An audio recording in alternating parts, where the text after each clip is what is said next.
أعوذ بالله من الشيطان الرجيم. بسم الله الرحمن الرحيم.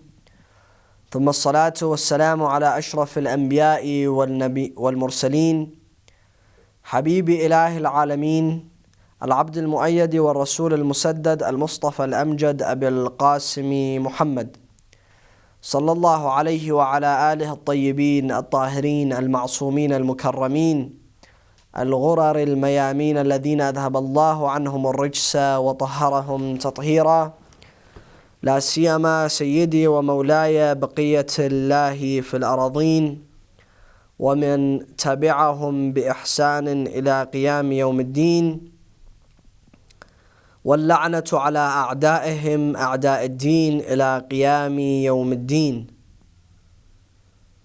قال الله تعالى في محكم كتابه الكريم وقوله الحق وهو أصدق الصادقين: أعوذ بالله من الشيطان الرجيم.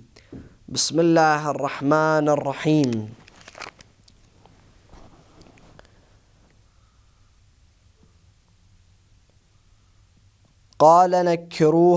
قال نكروا لها عرشها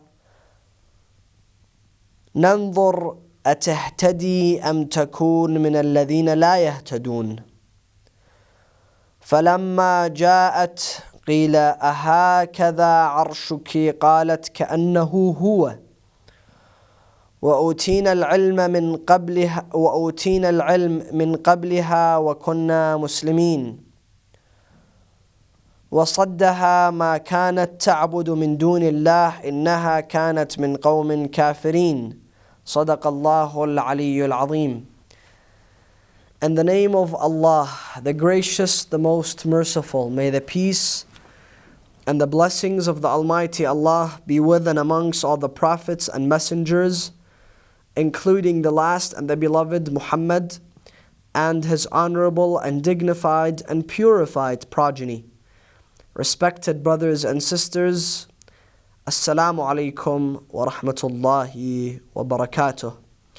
And welcome back to another episode of your program right here on Hadi TV. A closer look into the glorious book where we have been examining the life of many prophets, including the prophet that we are discussing today and we're speaking about today, Sulaiman, this great king, this great prophet, and this great servant of Allah subhanahu wa ta'ala. The story of the Prophet Sulaiman is mentioned in numerous chapters in the Holy Quran. For example, chapter 2 of the Holy Quran speaks of the story of the Prophet Sulaiman. We spoke about the story of the Prophet Sulaiman mentioned in chapter 2. The story of the Prophet Sulaiman is also mentioned in chapter 21, and it is also mentioned and found in chapter 34. And it is also mentioned in chapter 38 of the Holy Quran, and finally in chapter 27 of the Holy Quran. Surah Al-Naml. The ant speaks of the story of Sulaiman in details. And we are getting towards the end of examining the story of the Prophet Sulaiman in chapter 27, Surah Al-Naml. Inshallah, in the next episode we will conclude examining the story of the Prophet Sulaiman within chapter 27, and from there moving on to chapter 34 of the Holy Quran, Surah Saba, where it concludes the story of Sulaiman by giving us the story of how Sulaiman left this world and how he departed this world. Let us go back and summarize what we discussed in the previous presentation so that we can better understand the presentation today and the verses that we have to speak about today. The Prophet Sulaiman, salamullahi alayhi, calls the people of Sheba and the Queen of Sheba towards Islam with a letter, and the Queen of Sheba reads the letter, and in response she asks her advisors for advice. They say, let us go to war with Sulaiman. She is not convinced. She sends a delegation with gifts to Sulaiman. Sulaiman sends the gifts back, And this was a reason for the queen to understand and see what was happening in the kingdom of Sulaiman. How powerful is Sulaiman? Would she be able to stand against Sulaiman? The answer came no. You won't be able to resist against Sulaiman. And Sulaiman sends her messenger back by saying this very powerful statement. He says, "Irja' ilayhim." Go back to them. فَلَنَأْتِيَنَّهُمْ بِجُنُودٍ لَا قِبَلَ لَهُمْ بِهَا. We will come with them with soldiers that they've never even imagined.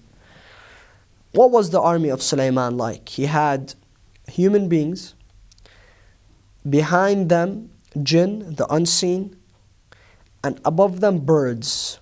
And they would attack at once. Imagine you're fighting birds from top, which resembles, for example, the fighter jets today. You're fighting regular soldiers, and above all of that, there's unseen creations that come and strike you from everywhere and you don't see them. Therefore, she knew that she could not stand against this army. So she played it smart. She said, I'm going to go and visit Sulaiman myself with my whole government. Sulaiman wanted to put up a show for her. He said he wants to surprise her before she even arrives.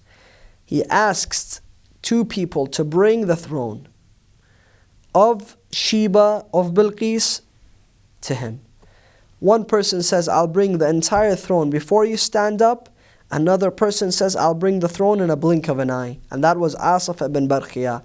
Asaf ibn Barkhia brought the throne for Sulaiman. Now the queen has arrived. Let us read from the Holy Quran to see what Allah subhanahu wa ta'ala has wrote for us. Let us go to chapter 27, Surah An-Naml, verse 42.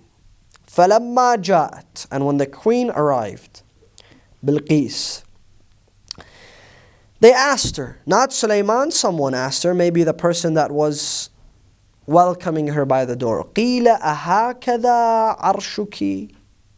I'm sorry, let us go back to verse 41. Sulaiman, when he takes the throne, he says, قَالَ نَكِّرُوا لَهَا عَرْشَهَا. Make the throne a little different. Change a little bit of the resemblance of the throne. Or maybe put it in an area where she would throw her off. نَنْظُرْ. We'll see. أَتَهْتَدِي. Would she know what her throne is?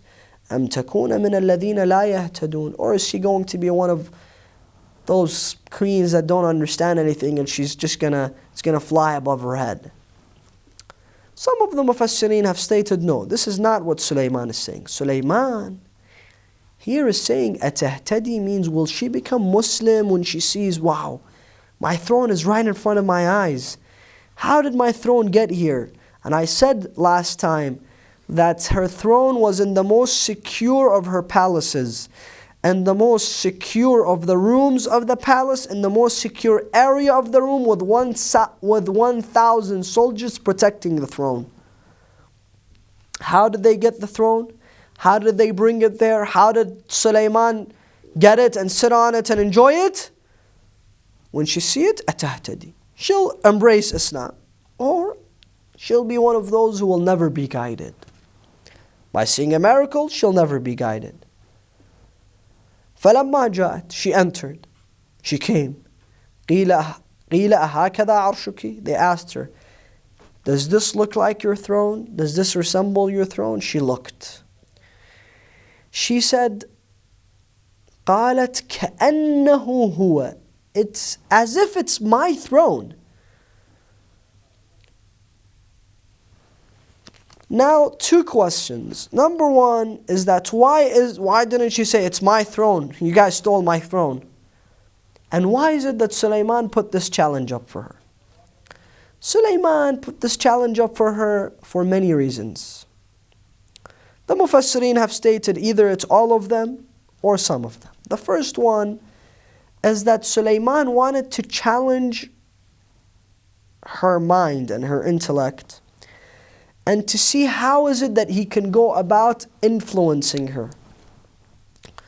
You see, by asking a person or putting them in a challenge, and by them giving their answer, you know how to debate them. You know how to speak to them. Are they someone that is so basic? Are they intellectual? Are they smart? Are they simple? Sulaiman wanted to feel her out, see whether she's simple, whether she's intellectual, whether she's able to grasp things quickly. Is she going to overcome this one? What type of answer she's going to give? And yes, she gave the best answer. Second reason was because Sulaiman thought, this powerful lady, this lady full of power and authority, if she becomes Muslim, I'll give her power. I won't take her out of her position. I'll keep her in the same position. So a person that I want to make her queen, or I want to give a high position, I want to know what her brain's like. I want to know if she's smart. I want to know if she's simple. I want to know if she's a little on the stupid side. This was another reason. Mufassirin have also stated a third reason, that Sulaiman could have been interested in marrying her.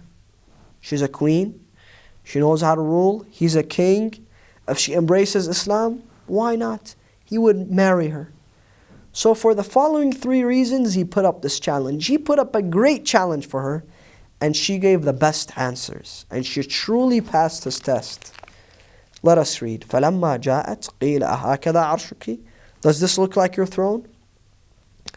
قَالَتْ كَأَنَّهُ هُوَ. Why didn't she say, yes, it's my throne, you guys stole it? She said, it's as if it's my throne. If she would have said, it is my throne, I was against her taking precaution, because it could have been not her throne. And she would have said something that was wrong. So what did she say? What did she say? She said, and if she would have said, no, it doesn't actually look like my throne, she would have looked stupid because it was her throne. She would have looked very simple, foolish. So she neither said it's mine, or she said that it's not. She said it looks as if it's mine, both taking precaution and giving the right answer. Let us read through the verses. Again, going back to verse 41. قالت كأنه هو.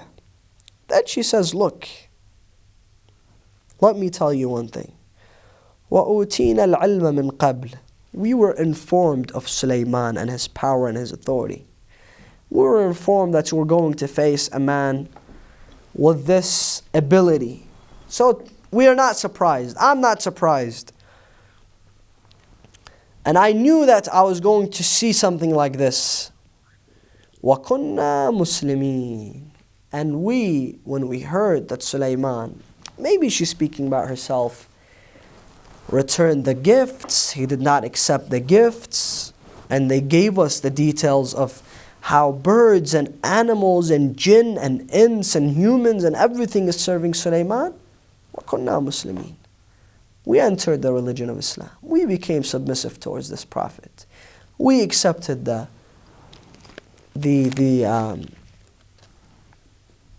role of this prophet. Beautiful. Then Allah subhanahu wa ta'ala makes a statement. Verse 43. وَصَدَّهَا. And he refrained her and he stopped her. مَا كَانَتْ تَعْبُدْ. From what she used to worship, the sun. مِن دُونِ اللَّهِ. While neglecting Allah subhanahu wa ta'ala and the worship of the Almighty. إِنَّهَا كَانَتْ مِن قَوْمٍ كَافِرِينَ. For she was from the community of the infidels, the idol worshippers. She did not believe in Allah subhanahu wa ta'ala. She used to worship the sun. But Sulaiman stopped her. Sulaiman guided her. Sulaiman brought her to the right path. Sulaiman was able to bestow his guidance upon her. And brothers and sisters, let us learn from the story of Sulaiman. This is not just a story for us to be amused with. It's a story for us to keep in our day-to-day lives. A story to learn from. A story to benefit from. A story to use and incorporate in our day-to-day lives. Maybe you're at school, maybe you're at work, maybe you are in a country that does not understand Islam. This is how you represent Islam. You have to be smart, you have to be brilliant, you have to be intellectual, and you have to evaluate people. You cannot go to a kid and speak to him on higher standards, and you could not go to an intellectual man and speak to him like a child. You also need to know the language of people. If you're propagating in India, speak Indian. If you're propagating in America, speak English. If you're speaking elsewhere, you have to speak the people's language. You have to know their mind. And that is the only way if you want to be successful in propagating the religion of Allah subhanahu wa ta'ala. Propagating the religion of Allah subhanahu wa ta'ala is not easy, but it is sweet, it is simple. It brings about the pleasure of Allah. For Rasulullah says in his famous hadith to Ali ibn Abi Talib, Ya Ali, لو أن يهدي الله بك رجلا خير لك مما طلعت عليه الشمس. O Ali, if Allah guides one man on your hand with your efforts, it is better for you than Allah subhanahu wa ta'ala giving you everything that the sun rises on and everything that the sun shines on. Meaning the entire world. Giving you the entire world is less significant than one person being guided by you. Let us learn how to guide people. Let us first guide ourselves. Let us truly have a bond with the Quran. وَصَدَّهَا مَا كَانَتْ تَعْبُدُ مِن دُونِ اللَّهِ. He was able to stop her from worshipping anything besides Allah. إِنَّهَا كَانَتْ مِن قَوْمٍ كَافِرِينَ. She was from the nation of the infidels and the idol worshippers, and He saved her. In verses 44 onwards, it is when the Queen of Sheba was received by His Majesty Sulaiman, and the conversation between the Queen of Sheba and Sulaiman himself, which will come inshallah in the next episode, where we inshallah will conclude the story of Sulaiman. Until next time, I leave you under the protection of Allah, under the guidance of the Quran. Walhamdulillahi Rabbil Alameen. Wassalamu alaikum wa rahmatullahi wa barakatuh.